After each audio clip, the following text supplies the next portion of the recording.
솔라라테크가 주최한 자선 갈라 행사의 밤은 화려했지만 그 중심에 서 있는 대표이사 차은우의 눈빛은 공허했다. 그는 업계에서 현자 헨저라 불렸다. 무자비한 경쟁 대신 지속 가능한 미래와 상생을 외치는 그의 경영 철학은 재계에 신선한 바람을 일으켰다. 그는 누구에게나 친절했고 그의 미소는 부드러웠지만 그 미소는 단 한 번도 그의 눈에 닿지 않았다. 그의 시간은 15년 전 어느 끔찍한 여름날에 멈춰 있었다. 가스 폭발 사고로 추정되는 의문의 화재. 그 화재는 그의 첫사랑이자 세상의 전부였던 소녀 윤서영과 그녀의 부모님을 앗아갔다. 공식적으로는 실종 처리되었지만 모두가 그들이 죽었을 것이라 말했다. 그날 이후 차은우의 세상에는 텅 빈 구멍이 생겼다. 그는 그 구멍을 일과 성공으로 채우려 했었지만 공허함은 사라지지 않았다. 그는 번영하는 왕국의 외로운 왕이었다. 행사가 끝나고 그는 운전기사를 물렸다. 유독 과거의 기억이 짙게 몰려오는 날이면 그는 혼자 운전대를 잡는 버릇이 있었다. 자동차라는 좁고 고립된 공간 안에서 그는 잠시나마 온전히 자신의 슬픔과 마주할 수 있었다. 서울 외곽의 한적한 국도로 접어들었을 때 거짓말처럼 폭풍우가 쏟아지기 시작했다. 거센 빗줄기가 차창을 때렸고 와이퍼가 쉴 새 없이 움직였지만 시야는 흐릿했다. 15년 전 그날 밤에도 이렇게 비가 내리고 있었다. 날카로운 커브길을 돌던 순간이었다. 반대편 차선에서 거대한 흰색 트럭 한 대가 중앙선을 침범하며 미친 속도로 그의 차를 스쳐 지나갔다. 클렉슨을 울릴 새도 없는 아찔한 순간이었다. 그리고 바로 다음 순간 그는 보았다. 조금 전 트럭이 달려왔던 그 자리에 작은 승용차 한 대가 처참하게 찌그러진 채 도로 옆 숲으로 처박혀 있었다. 엔진에서는 희뿌연 연기가 피어오르고 있었다. 명백한 뺑소니 사고였다. 차은우의 머릿속에서 모든 상념이 사라졌다. 생각할 겨를도 없이 그의 몸이 먼저 반응했다. 그는 갓길에 차를 세우고 트렁크에서 비상, 구급상자와 손전등을 꺼내 들었다. 그리고 119에 신고 전화를 걸며 빗속을 뚫고 사고 차량을 향해 달려갔다. 여보세요. 119죠. 지금 7번 국도 가평 방면 도로에서 뺑소니 사고가 발생했습니다. 부상자가 있습니다. 빨리 와주세요. 사고 현장은 끔찍했다. 차체는 형체를 알아볼 수 없을 정도로 찌그러져 있었고 운전석 문은 뒤틀려 열리지 않았다. 그는 온 힘을 다해 문틈을 벌리고 마침내 찌그러진 문을 뜯어내는데 성공했다. 운전석에는 한 여자가 피를 흘리며 쓰러져 있었다. 핸들 위로 엎어진 그녀는 의식이 없었다. 차은우는 침착하게 그녀의 목을 고정시키고 맥박과 호흡을 확인했다. 다행히 숨은 붙어 있었다. 그는 구급상자에서 거즈를 꺼내 그녀의 이마에서 흐르는 피를 조심스럽게 닦아내고 지혈했다. 그의 움직임은 전문가처럼 침착하고 능숙했다. 그녀의 상태를 더 자세히 살피기 위해 그가 손전등 불빛을 그녀의 얼굴 가까이 비추었을 때였다. 차은우는 그 자리에 얼어붙었다. 불빛이 그녀의 목 주변을 비추는 순간 그의 눈에 무언가 익숙한 것이 들어왔다. 비에 젖은 머리카락과 핏자국 아래 가느다란 은색 체인 하나가 희미하게 빛나고 있었다. 그리고 그 체인 끝에 매달려 있는 작고 독특한 모양의 펜던트, 완벽한 초승달 모양, 그리고 그 끝에 작은 별 하나가 섬세하게 새겨진. 세상이 멈췄다. 그의 뇌리 위로 15년 전의 햇살 가득한 오후가 번개처럼 스쳐 지나갔다. 15년 전 여름. 자, 이거 받아. 16살의 소녀느, 누가 동갑내기 소녀, 서연에게 작은 상자를 내밀었다. 네가 어디에 있든 내가 항상 너를 기억할 수 있게. 넌 나의 달이고 나의 별이니까. 상자 안에는 바로 그 초승달 펜던트가 들어 있었다. 소녀는 세상을 다 가진 듯 환하게 웃었다. 다시 현재 차은우는 떨리는 손으로 손전등을 들어 여자의 얼굴을 비추었다. 상처와 핏자국으로 얼룩져 있었지만 성숙해진 얼굴에 윤곽 아래 15년간 하루도 잊어본 적 없는 바로 그 얼굴이 있었다.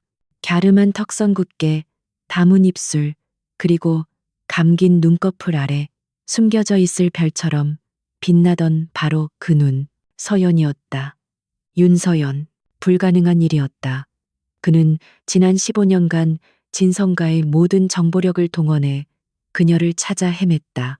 하지만 돌아온 대답은 그녀 역시 부모님과 함께 그날의 화재 사고 현장에서 실종되었으며 생존 가능성은 없다는 절망적인 보고서뿐이었다. 그런데 지금 그녀가 그의 눈앞에 살아있는 모습으로 나타난 것이다. 삐뽀, 삐뽀, 멀리서 구급차의 사이렌 소리가 들려오기 시작했다. 빗소리와 사이렌 소리, 그리고 자신의 심장이 미친 듯이 울리는 소리가 뒤섞여 그의 머릿속을 혼돈으로 몰아넣었다. 그는 15년간 잃어버렸던 자신의 반쪽을 세상에서 가장 비극적이고 기적적인 방식으로 되찾았다. 그날 밤의 비는 단순한 폭풍우가 아니었다.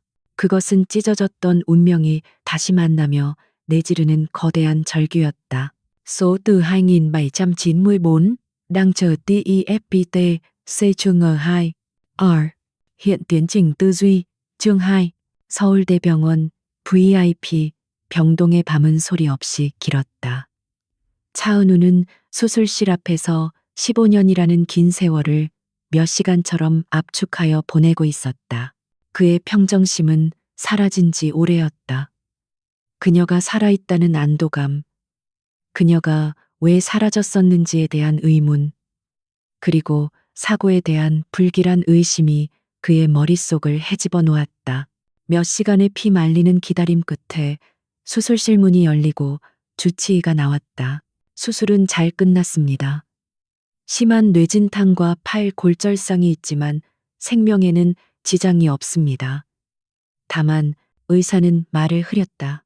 사고 충격으로 인한 역행성 기억 상실 증세를 보이고 있습니다.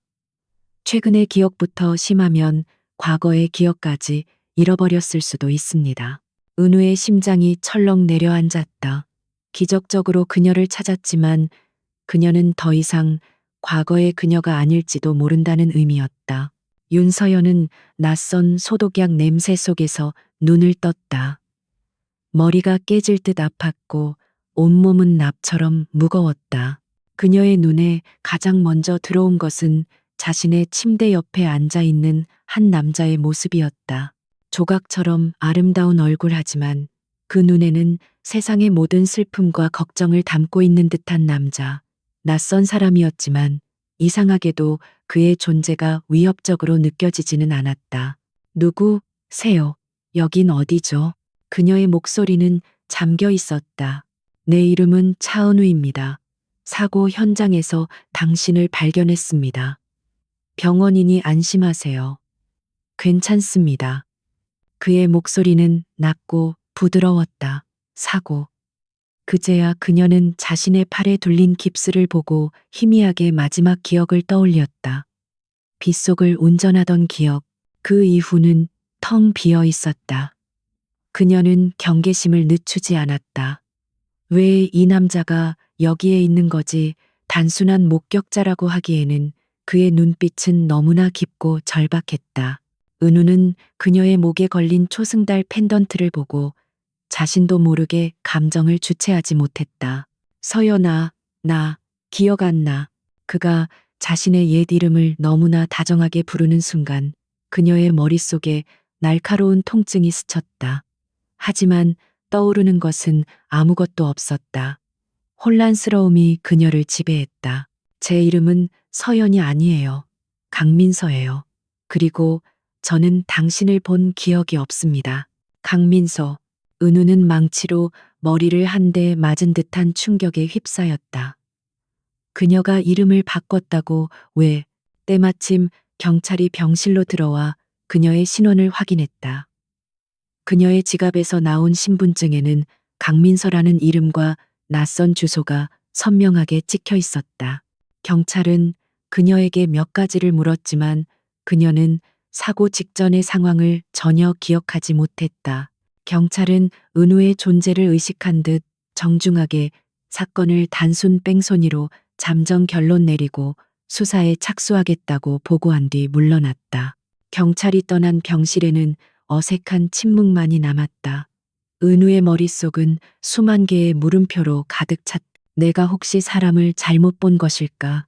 하지만 저 펜던트는 세상에 단 하나뿐인 것이었다. 지난 15년의 세월 속에 자신이 알지 못하는 거대한 비밀이 숨겨져 있음을 직감했다. 시점은 강민서, 즉 서연에게로 옮겨졌다. 그녀는 조용하고 독립적인 삶을 살아온 식물 연구원이었다. 그녀에게 차은우라는 남자의 존재는 부담스럽고 의심스러웠다. 그의 친절은 숨이 막혔다. 대한민국 최고의 기업가인 그가 왜 평범한 자신을 위해 최고급 병실을 잡아주고 밤새도록 곁을 지키는 것일까? 그녀는 그가 사고와 관련이 있고 죄책감이나 혹은 다른 꿍꿍이 속에 있어 자신을 감시하고 있다고 생각했다. 그녀는 그를 밀어내기로 결심했다. 도와주신 것은 감사하지만 이제 제 일은 제가 알아서 하겠습니다. 병원비는 비서분 편에 청구해 주세요. 반드시 갚겠습니다. 그녀의 목소리에는 단단한 자존심과 함께 그와 엮이고 싶지 않다는 명백한 거부 의사가 담겨 있었다. 그녀의 거부는 그러나 은우의 의지를 꺾지 못했다. 오히려 불을 지폈다. 그는 그녀의 그 가시 돋친 자존심 속에서 15년 전 자신이 사랑했던 고집세고 씩씩했던 소녀의 모습을 보았다. 그는 그녀가 위험에 처해 있다는 것을, 그리고 순순히 자신의 도움을 받지 않을 것이라는 것을 알았다. 병실을 나온 그는 뒤따라온 김 비서에게 단호한 목소리로 지시했다. 그의 눈은 다시 냉철한 기업가의 눈으로 돌아와 있었다. 이번 주 내 모든 스케줄을 취소하게. 강민서라는 인물에 대해 모든 것을 알아봐. 거주지, 직장 연구 분야 주변 인물까지 전부, 그리고 그 뺑소니 트럭에 대한 조사는 인력을 2배로 늘려. 단순 사고가 아니야. 내가 그렇게 느끼고 있어. 그날 밤 은우는 잠든 그녀를 병실 문 유리창 너머로 지켜보았다. 그의 가슴 속에서 지난 15년간 잊고 살았던 맹렬한 보호 본능이 깨어나고 있었다. 한 번은 잃었다. 다시는 그녀를 잃을 수 없었다. 저 병실 안의 여자가 과거를 기억하지 못한다 해도 상관없었다. 그가 그녀의 과거이자 현재이자 그리고 미래가 되어주면 되니까. 그녀가 원하든 원하지 않든. Số từ 2710 đang chờ tiếp TC chương G3. San. hiện tiến trình tư duy chương 3. 김 비서가 차은우에게 올린 강민서에 대한 초기 보고서는 한편의 담담한 인생 드라마와도 같았다. 보고서에 따르면 그녀는 15년 전 화재 사고 현장 근처에서 기억을 잃은 채 발견되었다. 고아원으로 보내진 그녀는 아이가 없던 자이디한 마음씨 고운 양부모에게 입양되어 강민서라는 새로운 이름을 얻었다.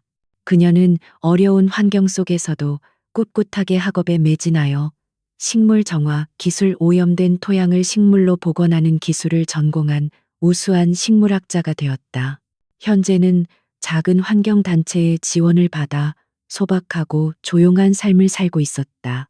그녀의 삶에는 의심스러운 구석이 단 하나도 없었다. 바로 그 점이 그녀를 향한 공격을 더욱 의심스럽게 만들었다. 보고서의 마지막 장. 은우의 눈이 한 곳에 멈췄다. 그녀의 현재 연구 프로젝트 제목. 태백산 일대 토양의 잔류성 유기 오염 물질 분석. 태백산. 15년 전 서연의 부모님이 일했던 화학 공장이 있던 곳. 그리고 지금 국내 굴지의 화학 대기업 태진화학이 막대한 자금을 투자해 리조트 단지 개발을 추진하고 있는 바로 그곳이었다. 태진화학의 총수는 솔라라테크의 가장 강력한 경쟁자이자 재계의 무자비한 폭군으로 불리는 박진영 이사였다. 점들이 모여 하나의 선을 그리기 시작했다. 이것은 우연이 아니었다. 거대한 음모의 시작이었다. 같은 시각 태진화학의 회장실. 박진영 이사는 전화기 너머로 들려오는 부하의 보고에 분노로 얼굴을 일그러뜨리고 있었다. 단순한 교통사고 하나 제대로 처리 못해서 이제는 솔라라테크의 차은우까지 끼어들게 만들어 이 무능한 놈들. 그의 목소리는 탐욕과 잔인함으로 가득 차 있었다. 15년 전 그는 자신의 죄를 덮기 위해 모든 것을 불태웠다. 태백산 공장은 사고로 폭발한 것이 아니었다. 수년간의 불법 폐기물 매립 사실을 은폐하기 위해 그가 직접 증거인멸을 지시한 방화였다. 당시 공장의 연구원이었던 서연의 부모는 그 사실을 눈치채고 내부 고발을 준비하고 있었다. 그래서 죽여야만 했다. 그는 그들의 어린 딸 역시 그날의 화재 속에서 죽었을 것이라 생각했다. 그런데 이제 죽은 줄 알았던 그 딸이 유령처럼 다시 나타나 15년 전 자신이 묻어버린 진실을 다시 파헤치려 하고 있었다. 그녀의 연구는 자신의 목에 칼을 들이대는 것과 마찬가지였다. 그는 수화기에 대고 으르렁거렸다. 그 계집애 이번에는 확실하게 처리해. 두 번의 실수는 용납하지 않는다. 병원 생활이 며칠 더 이어졌다. 서연은 여전히 은우를 밀어내려 애썼지만 그는 그림자처럼 그녀의 곁을 맴돌았다. 그의 친절은 이상했다. 그는 값비싼 선물 공세를 하는 대신 희귀한 식물학 원서를 구해다 주거나 그녀의 연구에 대해 놀라울 정도의 깊이 있는 질문을 던지곤 했다. 식물 정화 기술은 결국 시간과의 싸움이겠군요. 오염의 속도를 정화의 속도가 따라잡을 수 있느냐의 문제. 그의 통찰력에 서연은 자신도 모르게 그와의 대화에 빠져들곤 했다. 그녀의 경계심은 아직 사라지지 않았지만 그 밑바닥에서는 이 남자는 대체 누구일까 하는 호기심이 싹트고 있었다. 그리고 가끔 그의 존재가 너무나도 익숙하게 느껴져 스스로 놀라곤 했다. 위협은 예고 없이 찾아왔다. 그날 밤 서연이 잠든 사이 병실 문이 조용히 열렸다.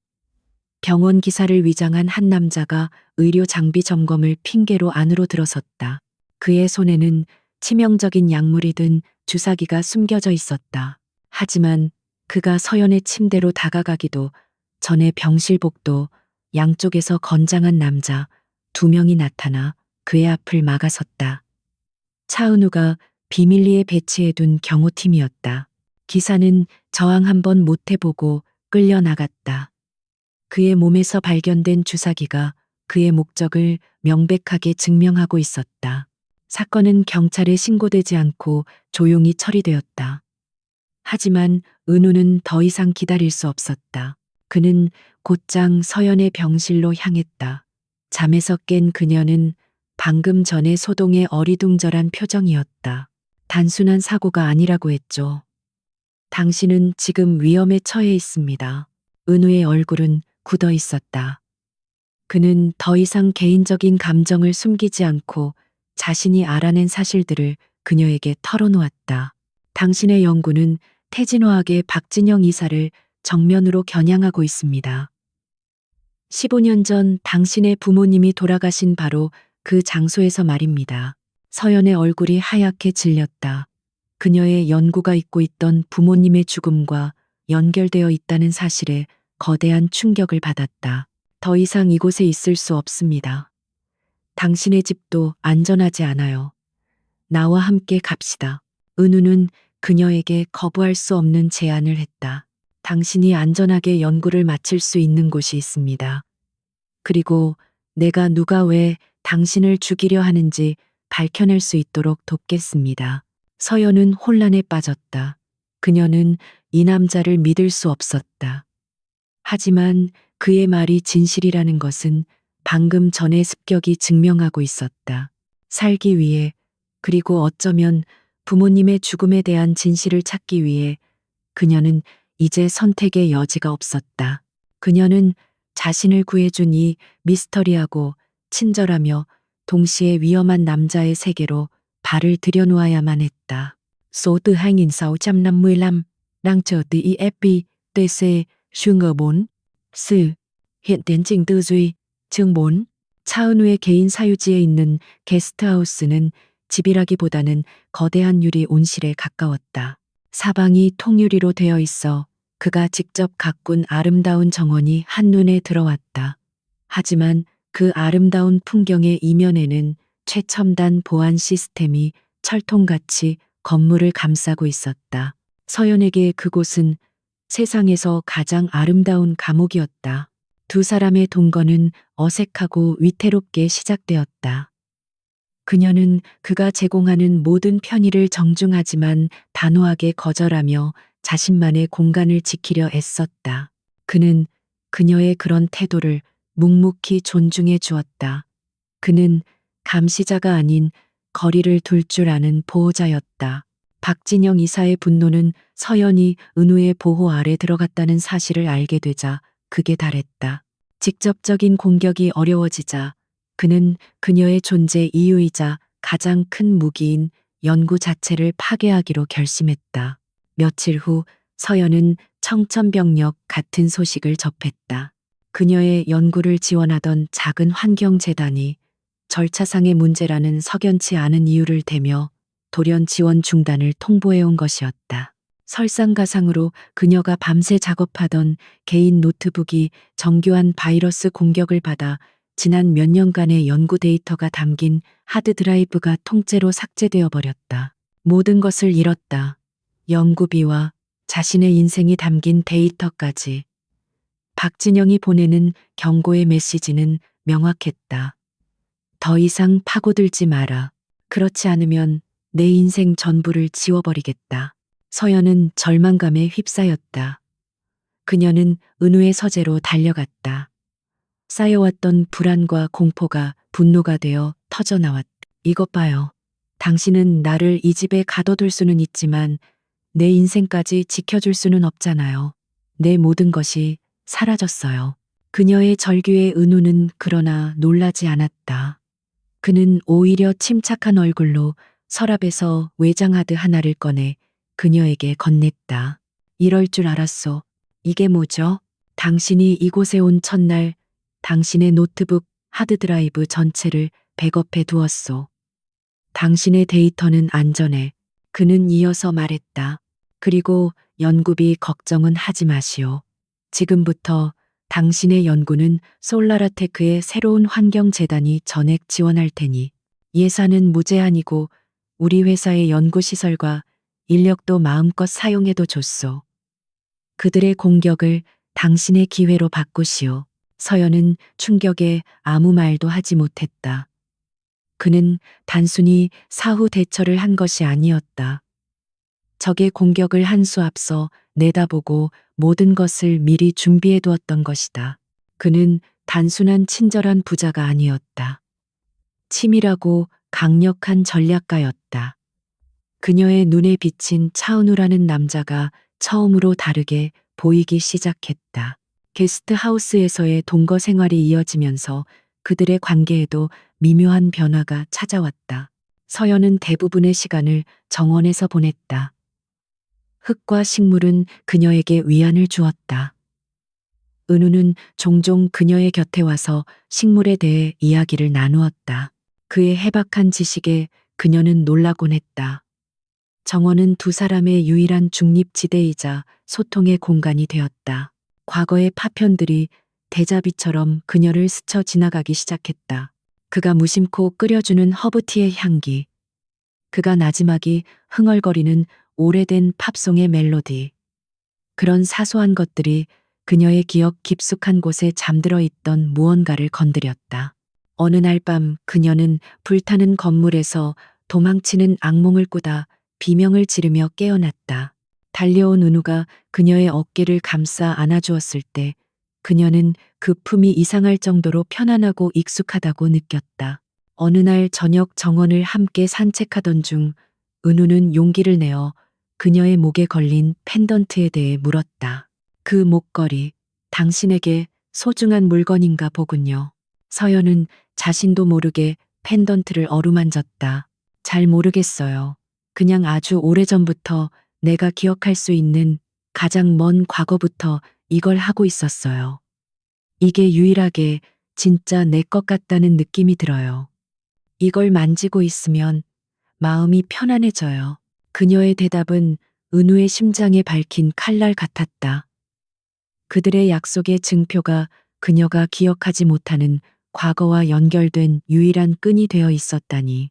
그날 밤 해질녘의 정원에서 그들의 관계는 결정적인 전환점을 맞이했다.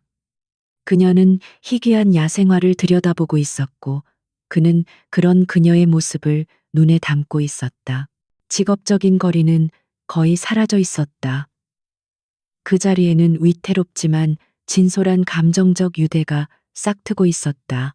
그녀가 문득 고개를 돌려 그를 똑바로 바라보며 물었다. 그녀의 눈에는 더 이상 경계심이 아닌 순수한 의문이 담겨 있었다. 왜 저한테 이렇게까지 잘해주세요? 차은우 씨, 제가 당신에게 대체 뭐예요? 그는 자신을 기억하지 못하는 15년간 사랑해온 여자를 바라보았다. 그는 아직 모든 진실을 말할 수 없었다. 그 충격이 그녀에게 어떤 영향을 미칠지 알 수 없었기에 그는 진실이지만 완전하지는 않은 대답을 내놓았다. 당신이 아주 오래전에 내가 잃어버렸던 사람을 떠올리게 하기 때문이요. 이번에는 반드시 지켜야만 하는 사람을. 그의 목소리에 담긴 숨겨진 고통과 깊은 의미. 그 대답은 그녀에게 더 많은 질문을 남겼지만 동시에 이상한 위안과 함께 심장을 두근거리게 만들었다.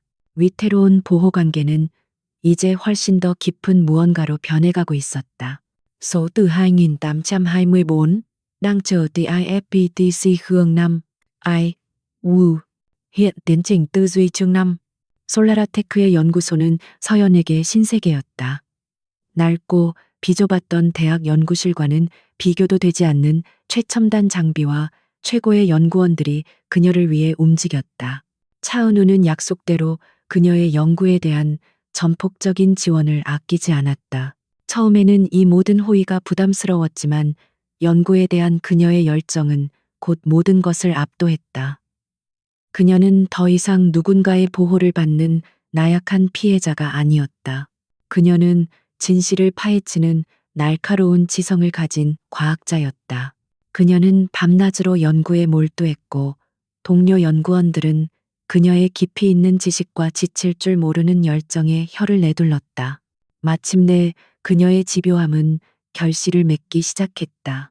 태백산 일대에서 채취한 토양 샘플을 정밀 분석하던 중 그녀는 마침내 결정적인 증거를 찾아냈다. 그것은 수십 년 전 사용이 금지된 매우 희귀하고 치명적인 독성 화학 부산물이었다. 더 중요한 것은 이 특정 화합물이 1990년대에 단 하나의 회사, 바로 태진화학의 전신이었던 태성정밀화학에서만 사용했던 특수한 제조 공정에서만 나오는 화학적 지문, 시그니처이라는 사실이었다. 이것은 단순한 환경 오염이 아니었다. 한 기업이 수십 년간 조직적으로 불법 폐기물을 매립하고 그 사실을 은폐해왔다는 명백한 증거였다. 서연은 온몸에 소름이 돋는 것을 느꼈다. 그녀는 거대한 범죄의 꼬리를 잡은 것이었다. 서연이 실험실에서 진실의 조각을 맞추고 있는 동안 은우의 사설 조사팀 역시 과거의 어둠을 파헤치고 있었다. 조사원은 마침내 15년 전 태성정밀화학 공장에서 일했다가 해고된 늙은 직원을 찾아내는데 성공했다. 처음에는 입을 굳게 다물던 그는 거액의 보상금과 신변 보호를 약속받자 마침내 무거운 입을 열었다. 그의 증언은 충격적이었다. 15년 전 공장 폭발은 사고가 아니었다. 당시 공장장이었던 박진영은 수년간 저질러온 불법 폐기물 매립 사실을 감사팀에 들킬 위기에 처하자 모든 증거를 없애기 위해 의도적으로 공장을 폭파시켰다. 그리고 당시 폐기물 문제를 파고들며 내부 고발을 준비하던 2명의 연구원이 있었다. 바로 서연의 부모님이었다. 박진영은 증거인멸과 함께 두 사람을 영원히 침묵시키기 위해 사고를 위장하여 그들을 살해했던 것이다. 그는 그 위기를 훌륭하게 수습한 공로를 인정받아 지금의 자리까지 오를 수 있었다. 모든 퍼즐 조각이 맞춰졌다. 두 개의 진실은 운명처럼 한 장소에서 조우했다. 서연은 태진화하게 범죄를 입증하는 분석 보고서를 손에 쥔 채 은우를 찾아 그의 서재로 향했다. 그녀는 이 증거를 세상에 알려 거대 기업의 추악한 민낯을 고발할 생각이었다. 같은 시각 은우 역시 조사원으로부터 최종 보고를 받고 있었다. 박진영이 단순한 환경 범죄자가 아닌 서연의 부모님을 살해한 살인범이라는 끔찍한 진실. 서재에서 마주친 두 사람 사이에는 무거운 공기가 흘렀다. 서연이 먼저 입을 열었다. 찾았어요. 증거. 태진화학이 수십 년간 불법 폐기물을 묻어왔다는 증거예요. 그들이 숨기려 했던 진실이 바로 이거였어요. 그녀의 목소리는 분노와 흥분으로 떨리고 있었다. 하지만 은우의 얼굴은 깊은 슬픔과 비통함으로 가득 차 있었다. 알고 있어. 그리고 그들이 왜 그토록 필사적으로 이걸 숨기려 했는지도. 그는 서연의 어깨를 부드럽게 감싸 쥐었다. 서연 씨, 이건 단순한 오염 문제가 아니오. 당신의 부모님과 관련된 일이야. 은우는 그녀에게 자신이 알아낸 모든 사실을 털어놓았다. 그녀의 부모님이 단순한 사고의 희생자가 아니라 진실을 밝히려다 살해당한 영웅이었다는 사실을. 그리고 지금 그녀가 바로 그 진실을 다시 발견해냈다는 것을. 서연은 그 자리에 주저앉았다. 모든 것이 무너져 내리는 듯한 충격이었다. 그동안 그녀를 괴롭혔던 불길에 휩싸인 희미한 악몽의 조각들이 이제야 하나의 끔찍한 그림으로 완성되었다. 그녀의 연구는 이제 단순한 과학적 탐구가 아니었다. 살해당한 부모님의 정의를 되찾기 위한 피할 수 없는 숙명이 되었다. 그녀는 손에 쥔 분석 보고서를 내려다보았다. 그것은 더 이상 차가운 데이터와 화학식이 아니었다. 그것은 부모님의 마지막 영웅적인 행적에 대한 증거이자 딸인 그녀에게 남겨진 유언이었다. 그녀의 눈에서 더 이상 두려움은 찾아볼 수 없었다. 그 자리에는 강철처럼 차갑고 흔들림 없는 결의만이 남아 있었다. 과거의 열쇠는 땅속 깊이 묻혀 있었다. 그리고 이제 그 열쇠를 손에 쥔 그녀는 정의의 문을 열기 위한 마지막 전쟁을 시작할 터였다. Số từ 2589 đang chờ thiếp TC chương 6. Lưu, hiện tiến trình tư duy, chương 6. 진실은 때로 가장 잔인한 방식으로 인간을 각성시킨다. 부모님의 죽음에 대한 진실을 알게 된 순간 서연의 내면을 지배하던 두려움과 혼란은 차가운 분노와 강철 같은 사명감으로 변모했다. 기억 상실증이라는 안개 속에 갇혀있던 그녀의 정체성이 마침내 뚜렷한 목적의식을 찾은 것이었다. 은우는 그런 그녀의 변화를 곁에서 지켜보았다. 위태로운 피해자는 사라지고 그 자리에는 정의를 갈망하는 결연한 투사가 서 있었다. 그녀를 향한 그의 마음은 연민을 넘어 존경심과 깊은 사랑으로 변해가고 있었다. 동시에 그녀가 겪어야 했던 그 끔찍한 고통의 시간 동안 자신은 아무것도 모른 채 어리석은 오해 속에서 그녀를 원망해왔다는 사실에 지독한 죄책감을 느꼈다. 그날 밤 서연은 악몽을 꾸었다. 하지만 이전의 파편적인 악몽과는 달랐다. 그것은 봉인되어 있던 과거의 기억이 마침내 완전한 형태로 터져 나온 것이었다. 15년 전 화재가 발생한 연구소, 세상은 온통 붉은색이었다. 매캐한 연기가 어린 서연의 폐를 파고들었고 사방에서 터져 나오는 비명과 건물이 무너지는 굉음이 고막을 찢을 듯했다. 그녀의 아버지는 연구 데이터가 담긴 두꺼운 파일을 그녀의 작은 가방에 쑤셔 넣으며 절규하듯 외쳤다. 서연아, 도망쳐. 절대로 뒤돌아보지 마. 은우를 찾아가. 차은우, 그 아이가 널 지켜줄 거야. 어머니는 울면서 그녀의 목에 초승달 펜던트를 걸어주었다. 이게 우리 딸, 우리 별을 다시 엄마 아빠에게로 이끌어줄 거야. 사랑한다, 내 딸. 바로 그 순간 연구실 뒤편에서 거대한 폭발이 일어났다. 폭풍 같은 충격파가 그녀의 작은 몸을 공중으로 날려버렸다. 머리에 쓰링 타는 듯한 고통과 함께 그녀의 세상은 암흑 속으로 떨어져 내렸다. 안 돼. 서연은 비명을 지르며 잠에서 깨어났다. 온몸은 식은땀으로 흠뻑 젖어 있었다. 하지만 머릿속은 그 어느 때보다 명료했다. 은우. 잊고 있던 그 이름이 심장 속에서 천둥처럼 울리고 있었다. 그녀는 떨리는 손으로 목에 걸린 펜던트를 움켜쥐었다. 이것은 단순한 장신구가 아니었다. 엄마의 마지막 유언이자 자신을 지켜줄 단 한 사람에게로 가는 이정표였다. 어린 시절 앳된 소년이 수줍게 웃으며 이 펜던트를 자신의 목에 걸어주던 기억, 나의 달, 나의 별, 모든 기억의 조각들이 제자리를 찾았다.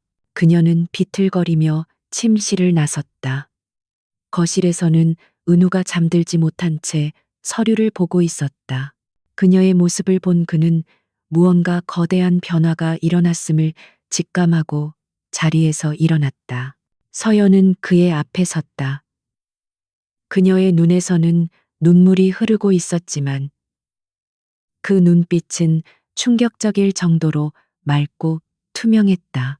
내 이름은 윤서연이에요. 그녀는 떨리는 목소리로 15년 만에 처음으로 자신의 진짜 이름을 말했다. 그녀는 손에 쥔 펜던트를 그에게 내보였다. 당신이 이걸 줬어요. 당신이 은우구나. 나의 은우. 그 순간 두 사람을 가로막고 있던 15년이라는 시간의 벽이 보이지 않는 유리벽이 산산조각 났다. 은우는 더 이상 아무 말도 하지 않고 그녀를 자신의 품으로 끌어당겨 와라 껴안았다. 그의 단단한 몸이 미세하게 떨리고 있었다. 15년간의 기다림, 외로움, 그리고 지독한 오해가 마침내 끝나는 순간이었다. 그들은 밤이 새도록 이야기를 나누었다. 그녀는 자신이 기억해낸 모든 것을, 그는 그녀를 잃고 지옥 속에서 보냈던 시간들을, 그들은 서로의 슬픔과 고통을 나누었고 15년의 세월도 지워버리지 못한 깊고 견고한 사랑을 확인했다. 동이틀 무렵 두 사람은 창가에 나란히 서서 떠오르는 해를 바라보았다. 과거라는 길고 길었던 폭풍이 마침내 지나간 것이었다. 그들은 이제 보호자와 피해자도 CEO와 연구원도 아니었다. 그들은 차은우와 윤서연. 마침내 다시 만난 하나의 온전한 영혼이었다. 하지만 그들의 이야기는 끝나지 않았다. 슬픔은 나누었지만 정의는 아직 실현되지 않았다. 두 사람의 눈빛에 공동의 결의가 스쳐 지나갔다.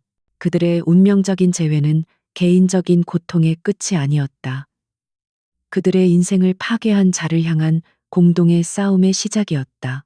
운명의 동맹은 그렇게 다시 맺어지고 있었다. Số từ 2596, đang chờ TIFBTC chương G7. Chỉ, hiện tiến trình tư duy chương 7. 기억이 돌아온 후 서연과 은우의 관계는 새로운 국면을 맞았다. 더 이상 보호자와 피해자 혹은 의심과 경계로 가득 찬 낯선 동거인이 아니었다. 그들은 15년이라는 긴 세월을 뛰어넘어 공동의 적을 앞에 둔 운명의 동맹이 되었다. 은우의 서재는 그들의 전쟁 작전 본부가 되었다. 서연의 식물학 전문 서적과 토양 분석 데이터가 은우의 복잡한 경영 전략 서적과 기업 분석 자료들 사이에 나란히 놓였다. 그녀는 태진화학의 범죄를 입증할 과학적 증거들을 설명했고, 그는 박진영의 기업 지배 구조와 정치적 약점들을 분석했다. 그녀의 날카로운 과학적 지성과 그의 거시적인 사업가적 통찰력이 만나 완벽한 시너지를 만들어내기 시작했다. 그들의 반격 계획은 두 개의 축으로 진행되었다. 첫 번째 축은 서연의 과학적 증거였다. 그녀는 자신의 연구 결과를 법정이나 언론 앞에서도 누구도 반박할 수 없는 완벽하고 이해하기 쉬운 자료로 만드는데 몰두했다. 그녀는 솔라라테크의 법무팀 및 홍보 전문가들과 협력하여 태진화학의 특정 화학물질이 15년 전 토양 오염의 주범이라는 사실을 명백하게 증명하는 데이터 체인을 구축했다. 두 번째 축은 은우의 기업적 증거였다. 그의 사설 조사팀은 이제 박진영이라는 명확한 목표를 향해 모든 정보력을 집중했다. 그들은 박진영과 15년 전 화재 사고, 그리고 최근의 뺑소니 사건 사이의 직접적인 연결고리를 찾아야만 했다. 은우는 자신의 막강한 자금력을 이용하여 과거 태진화학의 핵심 인물이었으나 지금은 은퇴한 인물들이나 박진영에게 불만을 품고 있는 협력업체들을 압박하기 시작했다. 과학적 데이터에 인간 증인의 증언이라는 활용 점정을 찍어야만 했다. 박진영은 압박감을 느끼기 시작했다. 서연의 연구가 솔라라테크의 전폭적인 지원을 받게 되었다는 소식만으로도 심기가 불편했는데 최근 들어 차은우가 자신의 과거를 집요하게 파헤치고 있다는 보고까지 올라왔다. 그는 불안해졌다. 그리고 불안은 노련한 사냥꾼의 판단력을 흐리게 만들었다. 그는 잠재적인 증인이 될 만한 과거의 인물들을 찾아가 협박하거나 회유하기 시작했다. 하지만 그의 이런 움직임은 오히려 은우의 조사팀에게 명확한 타겟을 알려주는 꼴이 되고 말았다. 꼬리가 길면 밟히는 법이었다. 궁지에 몰린 박진영은 더 늦기 전에 모든 것을 끝내야겠다고 결심했다. 그는 차은우와 서연 두 사람을 한 번에 제거할 위험하고 거대한 마지막 도박을 준비하기 시작했다. 치열한 전쟁 준비 속에서도 두 사람의 개인적인 시간은 깊어지고 있었다. 어느 날 밤 서재에서 지쳐 잠든 서연의 어깨 위로 은우는 조용히 담요를 덮어주었다. 잠에서 깬 서연은 서류 더미에 둘러싸인 채 자신을 지켜보고 있는 그의 지친 얼굴을 보았다. 이건 내 싸움이에요. 은우 씨. 당신까지 이렇게 모든 걸 걸고 뛰어들 필요는 없어요. 그녀의 목소리에는 미안함과 걱정이 담겨 있었다. 은우는 그녀의 곁으로 다가와 그녀의 손을 부드럽게 감쌌다. 그의 손은 따뜻하고 단단했다. 당신의 싸움은 15년 전부터 내 싸움이었어. 그걸 나만 모르고 있었을 뿐이지. 우린 함께 이걸 끝내는 거야. 그의 목소리는 그들의 관계를 새롭게 정의하는 확고한 선언과도 같았다. 그는 부드럽게 그녀의 목에 걸린 초승달 펜던트를 어루만졌다. 15년의 고통스러운 시간을 넘어 마침내 서로에게 돌아온 그들의 운명에 대한 조용한 확인이었다. 며칠 후 마침내 모든 준비가 끝났다. 서연은 박진영의 범죄를 입증할 과학적인 폭탄을 완성했다. 그리고 은우의 조사팀은 마침내 결정적인 증인을 확보했다. 뺑소니 트럭을 운전했던 운전기사였다. 그는 단순한 하수인이었고 신변 보호와 감형을 조건으로 자신에게 일을 지시한 배우가 박진영의 신복이라는 사실을 모두 털어놓았다. 심지어 그 지시가 녹음된 음성 파일까지 넘겨주었다. 은우와 서연은 완성된 전쟁 계획서를 앞에 두고 마주 보았다. 그들의 눈에는 더 이상 두려움이나 슬픔이 없었다. 오직 차가운 분노와 뜨거운 결의만이 이글거리고 있었다. 그들은 더 이상 방어하는 자가 아니었다. 이제 그들은 사냥꾼이었다. 그리고 박진영은 그들의 덫안에 걸려든 사냥감이었다. 운명의 동맹은 이제 마지막 결전을 향해 나아갈 준비를 마쳤다. Số từ 2538 đang chờ TI FPTC trường ẩn đám. 3. hiện tiến trình tư duy. chương 8. 박진영 이사는 코너에 몰린 쥐와도 같았다. 차은우가 자신의 뒤를 맹렬히 파고들고 있다는 보고가 연이어 올라왔다. 15년 전의 증인들이 하나둘씩 사라지거나 입을 다물기 시작했다. 그는 이대로 가다가는 모든 것이 드러날 것이라는 공포에 휩싸였다. 그는 더 이상 수비만 하고 있을 수 없었다. 남은 단 한 번의 기회를 모든 것을 건 최후의 공격에 사용하기로 결심했다. 며칠 후 태진화학은 태백산 부지에 대한 대규모 친환경 리조트 개발 계획을 발표하며 대대적인 기자회견을 예고했다. 표면적으로는 기업의 미래 비전을 선포하는 자리였지만 그 진짜 목적은 따로 있었다. 박진영은 이 자리에서 서연의 연구 결과를 솔라라테크의 사주를 받은 기업 스파이의 악의적인 데이터 조작으로 매도하고 그녀를 사회적으로 완전히 매장시켜버릴 생각이었다. 모든 것을 건 위험한 도박이었다. 은우와 서연은 그의 의도를 즉각적으로 간파했다. 그가 우리를 공개적인 장소로 끌어내려는 거예요. 자신들이 만들어 놓은 판 위에서 우리를 공격하려는 거죠. 서연이 말했다. 그녀의 눈은 침착했다. 그래, 하지만 그 판은 우리가 뒤집을 수도 있다는 뜻이기도 하지. 은우는 미소 지었다. 그는 박진영이 파놓은 함정을 역으로 그의 무덤으로 만들기로 결심했다. 그들은 기자회견을 막는 대신 그 무대 위로 올라가기로 했다. 은우는 자신의 모든 인맥을 동원했다. 그는 국내에서 가장 영향력 있고 정직하기로 소문난 언론인들과 산업 분석가, 그리고 환경부 고위 관료까지 기자회견에 참석하도록 손을 썼다. 또한 블루아크 캐피탈의 대표 자격으로 권 비서를 참석시켜 투자자의 입장에서 예의주시하고 있다는 압박감을 더했다. 서연은 자신의 과학적 증거들을 대중이 이해하기 쉽고 시각적으로 충격적인 프레젠테이션으로 재구성하는데 밤을 새웠다. 그녀는 두려웠지만 물러서지 않았다. 15년간 숨어 살아야 했던 자신의 과거와 억울하게 돌아가신 부모님의 명예를 위해 그녀는 세상 앞에 설 준비를 하고 있었다. 기자회견 전날 밤, 게스트하우스의 서재에는 무거운 긴장감이 감돌았다. 마지막으로 발표 자료를 검토하는 서연의 손이 미세하게 떨리고 있었다. 은우는 말없이 다가가 그녀의 어깨 위에 자신의 재킷을 걸쳐주었다. 준비됐소. 그가 나지막이 물었다. 서연은 고개를 들어 그를 보았다. 그녀의 눈빛은 단단했다. 15년 전부터 이미 준비는 끝나 있었어요.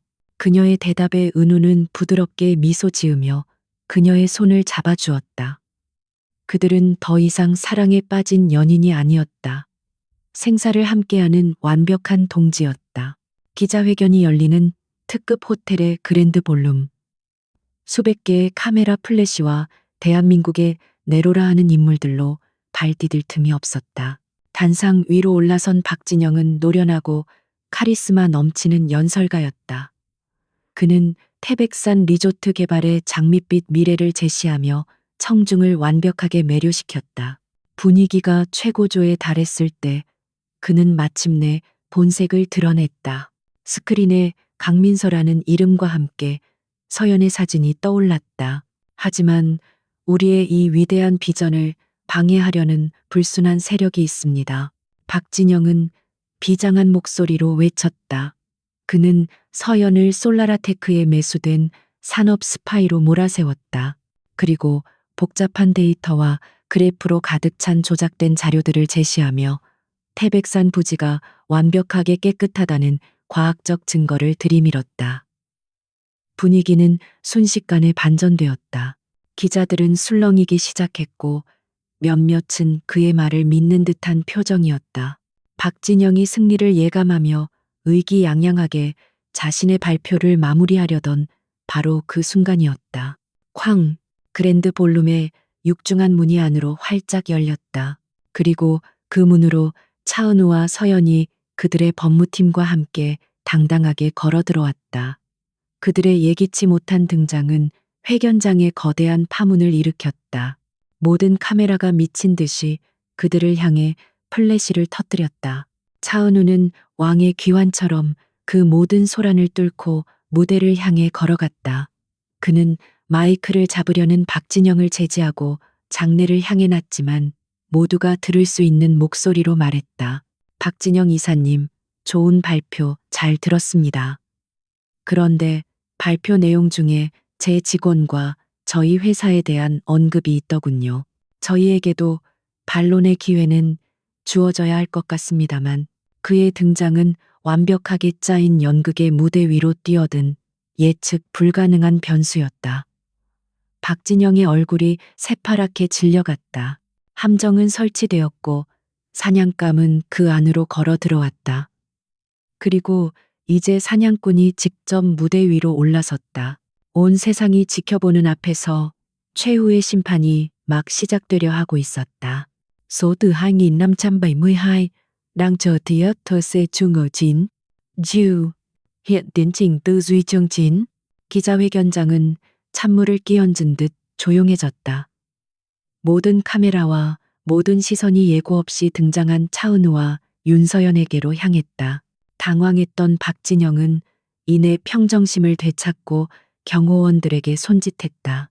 못들 하나 저자들을 당장 끌어내지 않고, 하지만 경호원들은 감히 움직이지 못했다. 상대는 솔라라테크의 차은우였다. 기자들의 눈은 광기로 번뜩이고 있었다. 세기의 스캔들이 눈앞에서 펼쳐지고 있었다. 차은우는 마이크를 빼앗듯 잡았다. 그의 목소리는 낮았지만 장내의 모든 소음을 압도했다. 박진영 이사님, 아주 창의적인 발표 잘 들었습니다. 이제 저희 쪽의 이야기를 들려드릴 차례인 것 같군요. 저는 먼저 태백산 토양 오염 분석의 진짜 책임 연구원을 이 자리에 소개하고자 합니다. 박 이사님께서 그토록 집요하게 죽이려 했던 바로 그 사람을 말입니다. 그는 옆으로 한 걸음 물러서며 서연에게 자리를 내주었다. 서연이 연단으로 걸어 나가는 순간 장내의 모든 플래시가 그녀에게로 집중되었다. 그녀는 더 이상 겁에 질린 강민서가 아니었다. 그녀는 당당하게 고개를 들고 카메라 렌즈를, 그리고 단상 아래의 박진영을 똑바로 응시했다. 제 이름은 윤서연입니다. 15년 전 비극적인 화재 사고와 함께 사라졌던 그 이름. 장내는 다시 한번 충격으로 술렁였다. 그리고 저는 15년 전 태성정밀화학 공장 폭발 사고로 돌아가신 고 윤상현, 김지수 박사님의 딸입니다. 그녀는 자신의 진짜 정체를 밝히는 것으로 서두를 열었다. 그녀는 차분하고 논리적인 목소리로 박진영이 제시했던 조작된 데이터를 조목조목 반박하기 시작했다. 그녀는 자신의 연구 결과를 스크린에 띄웠다. 복잡한 화학식이 아닌 누구라도 이해할 수 있는 시각 자료들이었다. 특정 독성 화합물이 어떻게 15년 전에 태성정밀화학과 연결되는지 그 화학적 지문을 명백하게 증명해 보였다. 그리고 그녀는 자신의 이야기를 했다.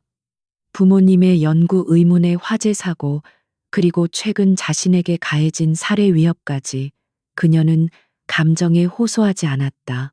오직 팩트만을, 증거만을 제시했다. 그녀는 더 이상 피해자가 아니었다. 살인과 환경 테러의 진실을 고발하는 신뢰도 높은 과학자였다. 박진영의 얼굴이 흉측하게 일그러졌다. 그는 버럭 소리쳤다. 거짓말, 저 여자가 복수심에 눈이 멀어 꾸며낸 이야기입니다. 증거도 없는 음모라고. 바로 그때 차은우가 다시 마이크를 잡았. 음모라, 좋습니다. 과학적인 증거를 믿지 못하시겠다면 이제부터는 좀 더 이해하기 쉬운 증거들을 보여드리죠. 그의 말과 함께 스피커에서 거친 남자의 목소리가 흘러나왔다. 뺑소니 트럭 운전기사의 자백 음성이었다. 그는 자신이 박진영의 신복에게서 돈을 받고 서연을 정리하라는 지시를 받았다고 똑똑히 증언했다. 다음으로 스크린에는 태진화학의 유령 회사에서 운전기사의 계좌로 거액이 송금된 내역이 떠올랐다. 그리고 마지막 결정타.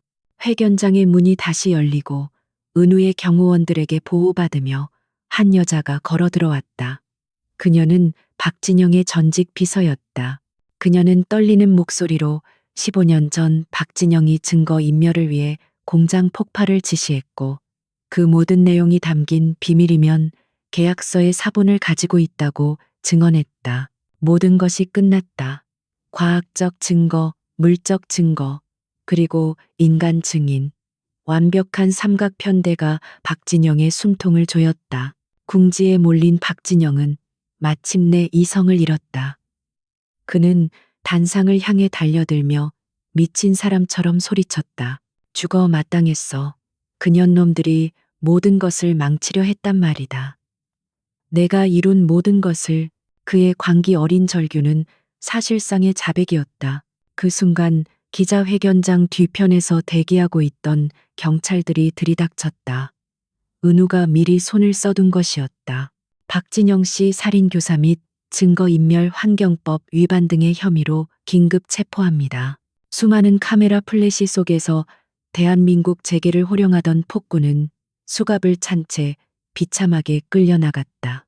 그의 거짓된 제국은 온 세상이 지켜보는 앞에서 그렇게 허무하게 무너져 내렸다.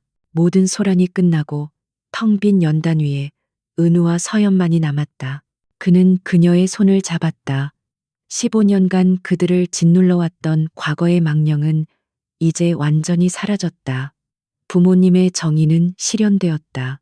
수많은 카메라 플래시가 여전히 그들을 향해 터지고 있었다. 하지만 그들은 더 이상 상처 입은 개인이 아니었다. 굳게 맞잡은 두 손처럼 굳건하게 하나가 된 동맹이었다. 그들은 괴물과의 싸움에서 승리했다. 심판의 날은 그들의 승리로 막을 내렸다. Số từ 2683 đang chờ tiếp TKC chương 10. C. Hiện tiến trình tư duy chương 10. 태진화 게이트는 대한민국을 뒤흔든 최악의 스캔들이 되었다. 박진영과 그의 공모자들은 살인교사, 증거, 인멸, 환경, 테러 등 수많은 혐의로 법의 심판대에 섰다. 그들이 쌓아 올린 부와 명예는 한순간에 무너져 내렸고 남은 것은 사회적인 지탄과 차가운 감옥뿐이었다. 세상은 차은우와 윤서연을 거대한 음모를 파헤친 영웅으로 칭송했다. 그들의 15년을 뛰어넘은 운명적인 사랑 이야기는 한 편의 영화처럼 대중의 입에 오르내렸다. 하지만 두 사람은 미디어의 소란을 뒤로하고 조용한 곳으로 물러나 서로의 상처를 보듬고 새로운 삶을 준비하는 데 집중했다. 시간이 흘렀다. 두 사람의 관계는 15년 전의 풋풋한 첫사랑과는 달랐다. 지독한 상처와 오해 그리고 생사를 넘나드는 위기를 함께 겪으며 단련된 깊고 성숙한 사랑이었다. 그들은 잃어버린 15년의 세월에 대해 이야기했다. 슬픔과 안타움이 있었지만 더 이상 쓴맛은 없었다. 기적처럼 다시 주어진 두 번째 기회에 대한 깊은 감사함만이 그들의 시간을 채웠다. 차은우는 더 이상 얼음 군주가 아니었다. 서연의 기화는 그의 심장을 둘러싸고 있던 얼음을 완전히 녹여버렸다. 그는 더 이상 일 중독에 빠져 살지 않았다. 대신 서연과 함께 평범한 일상을 보내는 것에서 행복을 찾았다. 서연 역시 더 이상 과거의 상처에 얽매이지 않았다. 그녀는 자신의 아픔을 더 큰 선의를 위한 동력으로 승화시켰다. 그녀는 돌아가신 부모님의 이름으로 환경 복원을 위한 공익재단을 설립했다. 솔라라테크가 전액을 후원한 이 재단은 그녀의 전문 지식을 통해 과거 태진화학이 저질렀던 것과 같은 환경 범죄의 피해자들을 돕고 파괴된 자연을 되살리는 일을 시작했다. 그녀는 자신의 비극을 세상의 희망으로 바꾸어 나가고 있었다. 1년 후 태백산, 16년 전 비극이 시작되었던 바로 그 장소. 독성 폐기물로 검게 썩어 있던 그 땅 위에 이제는 아름다운 국립수목원이 문을 열었다. 윤상현 김지수 기념수목원, 서연의 재단이 이뤄낸 첫 번째 결실이었다. 죽음과 부패의 땅이 생명과 치유의 공간으로 다시 태어난 것이었다. 수목원의 개원식은 화려하지 않았지만 그 어떤 행사보다 의미 있고 따뜻했다. 행사가 끝나고 은우와 서연은 단둘이 수목원 안을 산책했다. 해질녘의 노을이 푸른 나무와 형형색색의 꽃들 위로 부드럽게 쏟아져 내리고 있었다. 두 사람은 야생화가 가득 핀 언덕 위의 작은 벤치에 나란히 앉았다.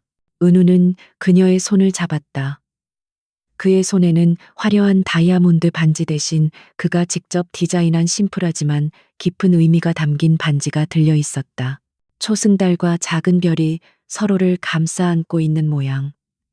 그들의 운명의 펜던트를 닮아 있었다. 15년 전 나는 너에게 무슨 일이 있어도 너를 찾아내겠다는 약속의 증표로 펜던트를 줬어. 그의 목소리는 낮고 진지했다. 오늘 나는 새로운 약속을 하고 싶어. 다시는 내 곁을 떠나지 않겠다는 약속. 너와 함께 우리의 새로운 시작을 만들어가고 싶다는 약속. 그는 그녀의 앞에 한쪽 무릎을 꿇었다. 윤서연, 나와 다시 한번, 그리고 처음이자 마지막으로 진짜 결혼해 주겠어. 서연의 눈에서 뜨거운 눈물이 흘러내렸다. 하지만 그것은 슬픔의 눈물이 아니었다. 기쁨과 행복, 그리고 감사함의 눈물이었다. 그녀는 말없이 고개를 끄덕였다. 그들은 서로의 손가락에 반지를 끼워 주었다. 비극으로 시작되었던 운명은 마침내 사랑으로 완성되었다. 두 사람은 벤치에 앉아 자신들의 과거와 현재, 그리고 미래가 담긴 아름다운 정원 너머로 지는 해를 바라보았다. 그들을 갈라놓았던 비극은 이제 지나갔다. 그 자리에는 시련을 이겨낸 사랑과 잿더미 위에서 새롭게 피어난 희망만이 남아 있었다. 그들의 시작의 정원에서 영원한 사랑의 이야기가 다시 시작되고 있었다. Số từ 2845, hết truyện. Vai trò của bạn, bạn là một tiểu thuyết gia tài năng chuyên, viết các truyện dài thuộc thể loại hành động, chính kịch với nhân vật chính mạnh, mẽ cốt truyện phức tạp nhiều tình tiết mô tả chi tiết và có chiều sâu tâm lý, mang lại một cái kết trọn vẹn và ý nghĩa tương tự phong cách của các tiểu thuyết. Nhiều tập hoặc truyện dài kỳ hấp dẫn. Yêu cầu chung, hãy viết một câu chuyện hoàn chỉnh dài khoảng 25 ton sư, Dear Trentude. Hearing another woman on her fiancé's call, she left and married the CEO who secretly loved her. Toàn bộ tác phẩm phải được xây dựng để có phong cách kể chuyện chiều sâu nhân, vật diễn biến tình tiết và cấu trúc tự sự tương đồng với tinh thần của tiêu đề. Thông số kỹ thuật. 1. Ngôn ngữ Hàn Quốc riêng phần kết thúc chương thì viết bằng tiếng Việt Nam 100. Số từ. Hết truyện TIFTCC chương, số thứ tự. Ví dụ, chương 1, số từ đang, chờ TIFPTCC hơn. Số của chương tiếp theo, tóm lại chỉ nội dung truyện viết, bằng tiếng được yêu cầu còn lại viết tiếng Việt Nam, kể cả phần mở đầu các chương 1, 2, 3, 4. 2. Trong nội dung không được sử dụng dấu hoặc tiếng nước, ngoài trong nội dung truyện ví dụ như tiếng Trung Quốc, Thái Lan, Nga, được phép sử dụng chữ cái Latin hoặc các từ viết tắt hoặc tên các tập đoàn quốc tế bằng tiếng Anh nếu có. Tổng độ dài khoảng 25 từ. Cấu trúc câu chuyện sẽ được chia thành nhiều chương. Mỗi chương cần có độ dài tối thiểu 2.500 từ. Với tổng độ dài 25 từ dự kiến sẽ có khoảng 10 chương. AI sẽ đề xuất số lượng chương cụ thể trong bước 1. Lời tường thuật liên tục không có phần giới thiệu, mới mang tính hình thức giữa các chương đảm bảo dòng chảy tự nhiên của câu chuyện. Quy trình làm việc 2 bước. Bước 1 phác thảo chi tiết theo từng chương. 1. Sau khi nhận được tiêu đề từ người dùng, bạn cần phân tích kỹ lưỡng tiêu đề này và thấm nhuần phong cách tinh thần cũng như các yếu tố then chốt trong cấu trúc tự sự của đoạn văn mẫu tiếng Hàn. 2. Tạo ra một dàn ý chi tiết cho toàn bộ câu chuyện chia thành các chương, ví dụ 10 chương tùy theo sự phân bổ hợp lý để đạt tổng 25 từ. 3. Mỗi chương trong dàn ý phải bao gồm một tiêu đề phụ ngắn gọn mang tính mô tả, ví dụ siêu 10-12 từ cho chương đó gợi mở nội dung chính hoặc bước ngoặt quan trọng. Một đoạn tóm tắt 3-5 câu làm rõ các sự kiện chính sẽ diễn ra trong chương, sự phát triển của nhân vật, đặc biệt là nhân vật chính và phản diện, những xung đột hoặc nút thắt được giới thiệu, leo thang, giải quyết và dòng chảy cảm xúc chủ đạo của chương đó. Dàn ý này phải thể hiện được một cốt truyện có khởi đầu, phát triển, cao trào và kết thúc, tương tự như cấu trúc ẩn trong văn bản mẫu. 4.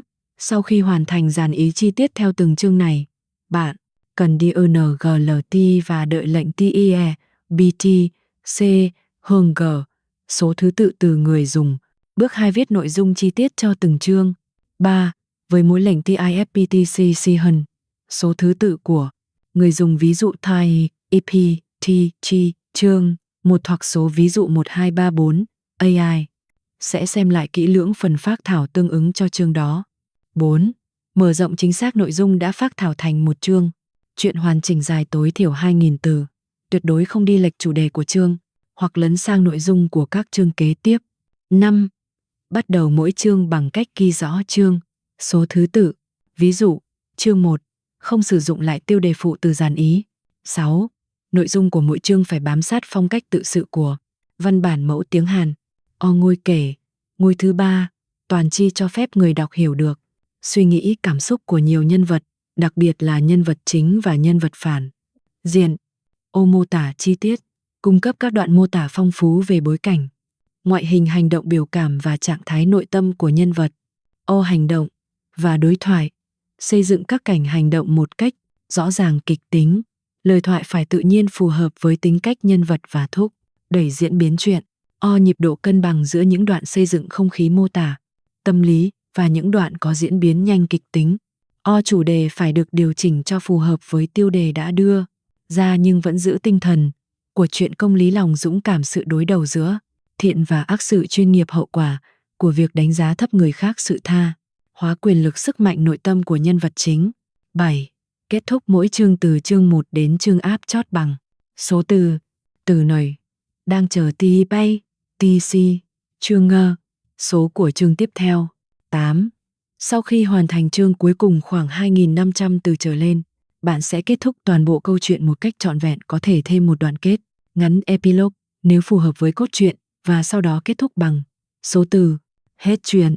Mở đầu cho chương 1, không cần một lời giới thiệu theo phong cách YouTube hay giới thiệu sách. Bắt đầu trực tiếp bằng cách đưa người đọc vào giữa bối cảnh câu chuyện, giới thiệu nhân vật chính trong một tình huống cụ thể liên quan đến tiêu, mà qua đó thể hiện được một phần tính cách hoặc bối cảnh xung đột ban đầu của họ. Quy tắc về phong cách và nội dung BT phải tuân theo chặt chẽ tinh thần và kỹ thuật của prompt và tiêu đề. Xây dựng nhân vật. Nhân vật chính phải có năng lực vượt trội trong lĩnh vực của họ, bình tĩnh trước áp lực có thể ban đầu bị đánh giá thấp, đặc biệt nếu là nữ trong môi trường nam giới chiếm ưu thế, hoặc người có vẻ ngoài khiêm tốn, có la bàn đạo đức mạnh mẽ và là một nhà tư duy chiến lược. Nhân vật phản diện thường kiêu ngạo, lạm dụng quyền lực, vị thế, có thể có mạng lưới tham nhũng, coi thường nhân vật chính và cuối cùng tự hủy hoại bản thân vì sự ngạo mạn đó. Nhân vật phụ có thể bao gồm cấp dưới, trung thành, những nạn nhân tìm kiếm công lý, hoặc những kẻ đồng lõa với phe phản diện. Cấu trúc tự sự phải phản ánh trong dàn ý chương của bạn đã đưa ra. Giới thiệu nhân vật chính và bối cảnh ban đầu. Sự kiện kích hoạt xung đột ban đầu, ví dụ một sự đối đầu, một vấn đề cần giải quyết. Diễn biến leo thang, nhân vật chính đối mặt với thử thách, phe phản diện có những hành động đáp trả hoặc leo thang. Nhân vật chính có thể phải thực hiện một cuộc điều tra hoặc lên kế hoạch phản công một cách chiến lược. Cao trào, một cuộc đối đầu, quyết định một hành động mang tính giải quyết then chốt. Hậu quả và giải quyết, phe phản diện chịu thất bại công lý, được thực thi, trật tự được lập lại. Kết thúc, phản ánh về những gì đã xảy ra, tác động lâu dài của sự kiện và vị thế, sự phát triển của nhân vật chính. Tran.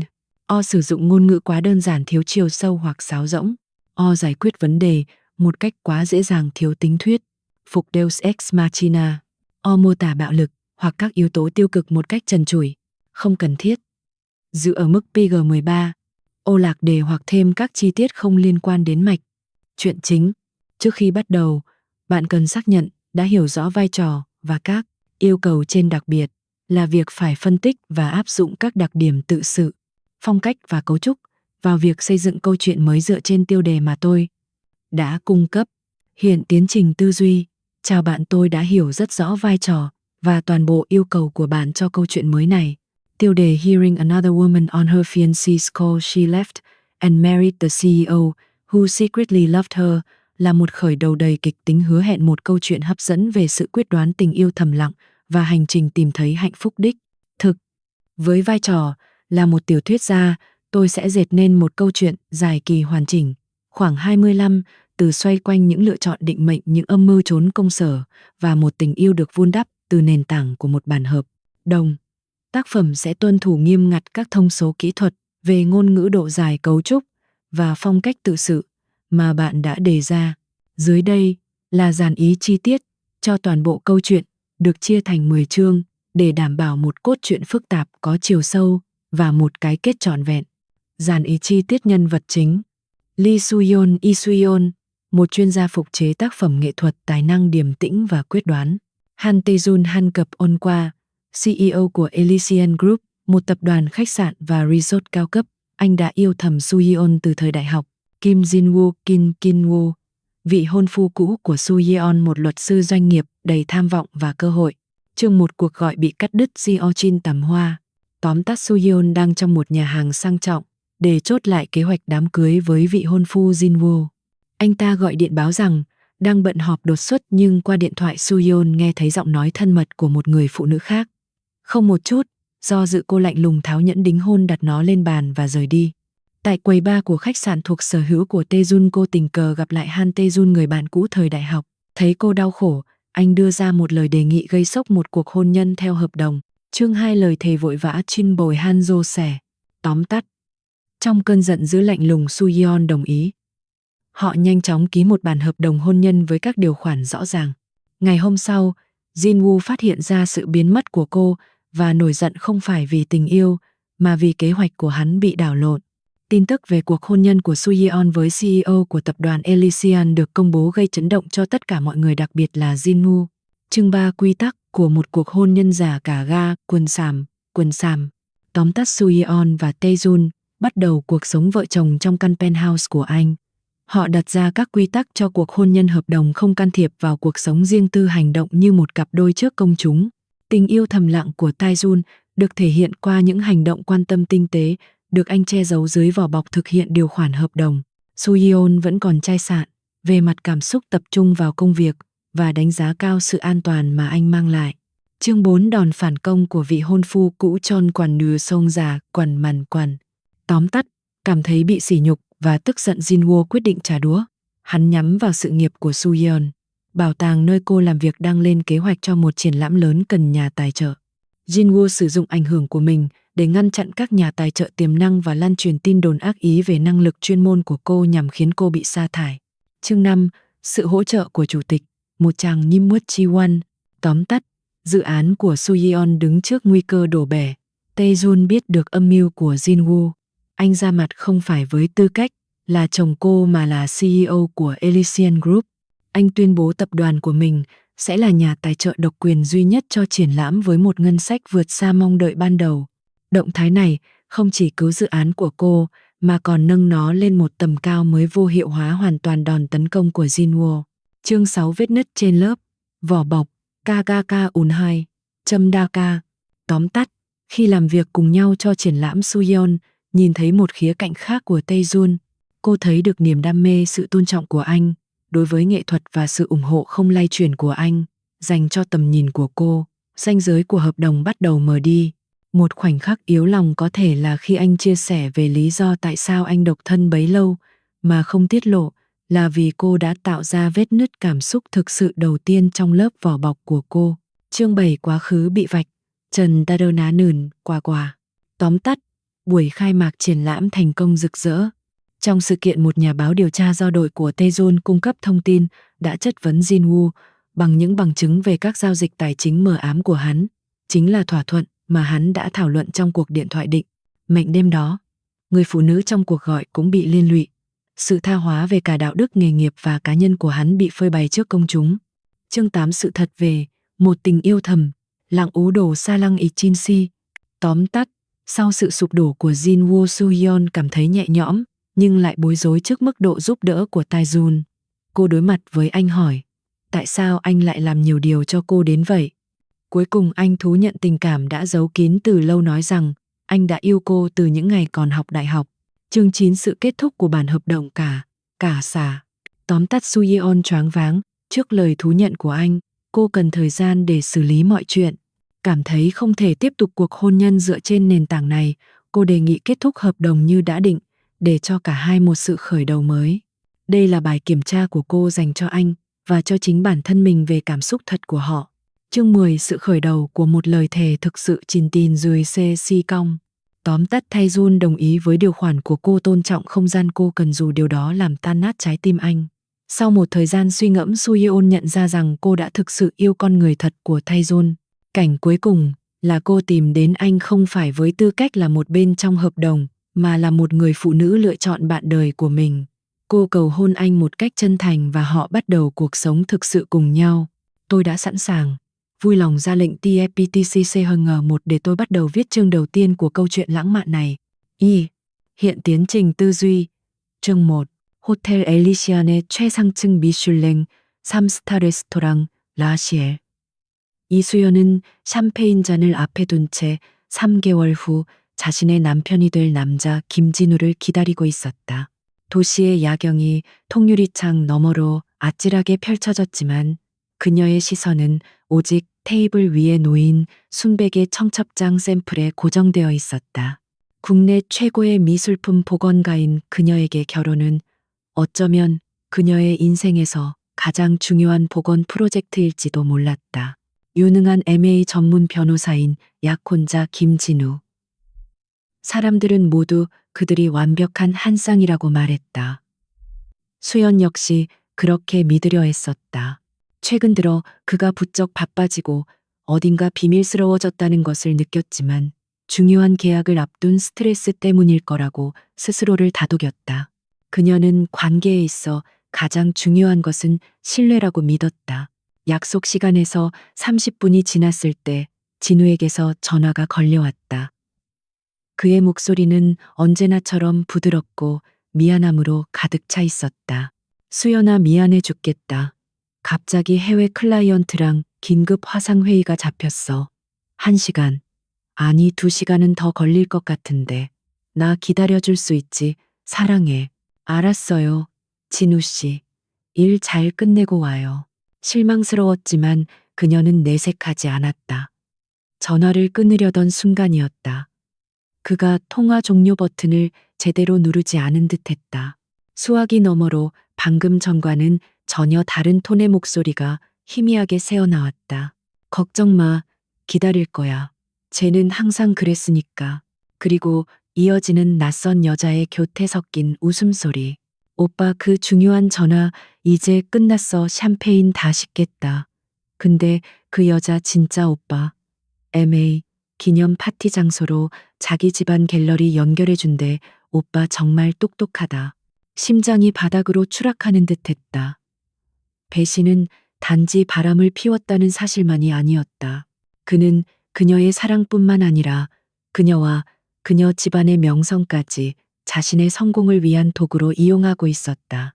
그 차갑고 계산적인 기만이 불륜이라는 행위보다 더 역겨웠다. 수연의 머릿속이 얼음처럼 차가워졌다. 지난 몇 달간의 모든 의심과 불안의 조각들이 하나의 추악한 그림으로 완성되었다. 그녀는 아무 말 없이 통화 종료 버튼을 눌렀다. 분노도 절규도 없었다. 오직 차갑고 냉정한 결단만이 남았다. 그녀는 미술품의 썩은 부분을 도려내는 외과 의사처럼 자신의 인생에서 썩어버린 부분을 도려내기로 결심했다. 그녀는 천천히 자신의 손가락에서 화려한 다이아몬드 약혼 반지를 빼냈다. 그리고는 티슈로 깨끗이 닦아 테이블 중앙 손도 대지 않은 빵 바구니 옆에 단정하게 내려놓았다. 마치 불필요한 유물을 제자리에 돌려놓는 고고학자처럼 그녀는 자리에서 일어나 흐트러짐 없는 자세로 레스토랑을 걸어나갔다. 당황하는 지배인의 표정도 그녀를 향한 사람들의 시선도 느껴지지 않았다. 그녀는 뒤돌아보지 않았다. 과거는 그렇게 단절되었다. 그와 함께 살던 집으로 돌아가고 싶지 않았다. 그녀는 잠시 혼자 있을 시간이 필요했다. 그녀는 엘리베이터를 타고 호텔의 아래층에 있는 더 스타라이트 바로 향했다. 바 안은 어둡고 고요했다. 그녀는 바텐더에게 가장 독한 술을 주문했다. 호텔 엘리시안의 오너이자 아너스 그룹의 젊은 총수한테 주는 바에 가장 구석진 자리에 앉아 있었다. 그는 종종 이렇게 자신의 왕국을 손님으로서 조용히 관찰하곤 했다. 그의 시선에 봐 안으로 들어서는 한 여자가 들어왔다. 이수연. 그는 그녀를 즉시 알아보았다. 대학교 시절 같은 예술사학과에서 그녀는 언제나 별처럼 빛나는 존재였다. 태주는 오랫동안 그녀를 짝사랑했지만 그녀의 곁에는 늘 김진우가 있었다. 그는 자신의 마음을 고백할 기회조차 얻지 못했다. 졸업 후에도 그는 멀리서 그녀의 소식을 지켜보았다. 그녀가 최고의 보건 전문가가 되었다는 소식, 그리고 김진우와 약혼했다는 소식까지. 그는 그녀가 더 좋은 남자를 만나길 바랐지만 그녀의 선택을 존중하며 자신의 마음을 접었다. 그런데 오늘 그녀가 혼자 이곳에 나타난 것이다. 창백하지만 그 어느 때보다 단호한 표정으로. 그리고 그녀의 손가락에는 있어야 할 약혼 반지가 없었다. 태준의 심장이 아주 오랜만에 빠르게 뛰기 시작했다. 그는 조심스럽게 그녀에게 다가갔다. 이수연 씨 혹시 이수연 씨 맞으시죠? 오랜만입니다. 한태준입니다. 수연은 고개를 돌렸다. 희미한 조명 아래 기억 저편에 있던 남자의 얼굴이 보였다. 대학교 때 늘 조용히 책만 읽던 모범생. 하지만 지금은 평범한 학생이라고는 믿을 수 없을 만큼의 깊이와 무게감이 느껴지는 남자가 되어 있었다. 태준 씨, 오랜만이네요. 짧은 인사가 오갔다. 태준은 그녀의 침착한 표정 뒤에 거대한 폭풍이 휘몰아치고 있음을 직감했다. 강하지만 동시에 금방이라도 부서질 것처럼 위태로워 보였다.